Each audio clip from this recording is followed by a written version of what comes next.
Sir बहुत शुक्रिया। आप ये बताइए कि आपका आने का मकसद क्या था दुनिया को समझाएं। देखें, बिस्मिल्लाहिर्रहमानिर्रहीम। इमरान खान के पाकिस्तान को बचाने के मिशन में हमारे शहीदों ने अपनी जान की कुर्बानी दी। हम उन शहीदों की कुर्बानी का अजाला तो नहीं कर सकते, उनको सलाम पेश करने आए हैं। उनकी फैमिलीज ने बहुत कुछ खो दिया इस पाकिस्तान के मिशन में। हम सारे इमरान खान की टीम में आपके साथ मौजूद हैं। ये फैमिलीज इमरान खान की फैमिलीज हैं, ये फैमिलीज हमारी फैमिलीज हैं। इंशाल्लाह इनका चीफ मिनिस्टर खैबर पख्तूनख्वा की तरफ से जिस तरह हमें हुक्म मिला था, ये अब हमारी फैमिलीज हैं, इनका ख्याल रखना हमारी जिम्मेदारी है। तो यही हमारा। कौन कौन यहाँ पर आई थी? क्या बुशरा भी आई थी यहाँ पे? भाई आपने देख लिया जो आए थे और क्या क्या दिया। जब कुछ दिया जाता है किसी को ये नहीं बताया जाता कि क्या दिया। I can not comment on that. अच्छा सर, जो फिगर बताई जा रही है पाकिस्तान तहरीक इंसाफ की जानिब से मुख्तलिफ दावे की जा रहे हैं, तो कितने शुहदा है, कितने अफराद जख्मी है, या कोई डेटा आपने अभी तक कलेक्ट किया है कि कितने लोग मिसिंग है पीटीआई के? देखें, इस वक्त बहुत सारे ऐसे लोग हैं। आपने देखा कि जो फसाइयत का एक बाजार इस मुल्क में गर्म किया गया, लोगों पे सीधी गोलियां चलाई गई, लोगों को शहीद किया गया। जिस तरह सेंट्रल पार्टी ने अनाउंस किया है, कबल अज वक्त बात कोई की नहीं जा सकती। 12 शुहदा का हमारे पास आ जाए, 12 शुहदा का डेटा हमारे पास मौजूद है। हमारे बहुत सारे दर्जनों लोग इस वक्त मिसिंग हैं।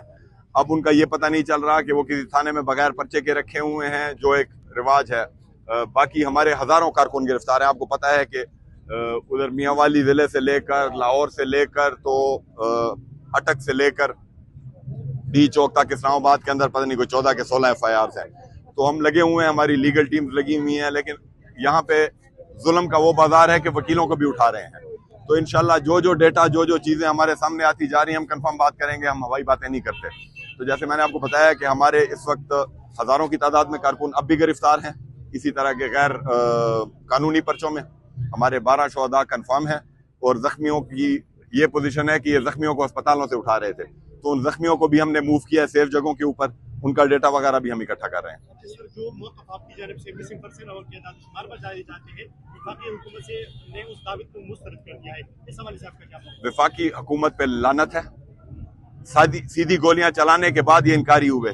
आपने वीडियोस आप साफ ही हैं, सोशल मीडिया के ऊपर वीडियोस वायरल हैं। सीधी ऐसे करके गोलियां लोगों पे चलाई जानी है। क्या निहत्ती अवाम पे जो कि अपना एक जमहूरी हक इस्तेमाल करने के लिए अपने कैपिटल में आ रही है, उनके ऊपर सीधी गोलियां चलाना जायज था?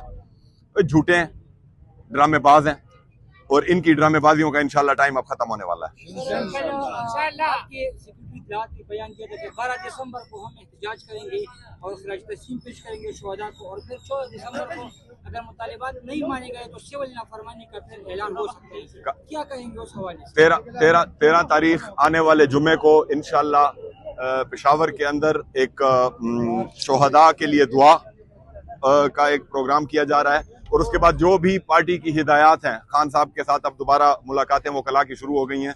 उसके मुताबिक जो भी लायामल है वो सेंटर पार्टी लीडरशिप जैसे ही खान साहब की हिदायत के मुताबिक अनाउंस करेगी।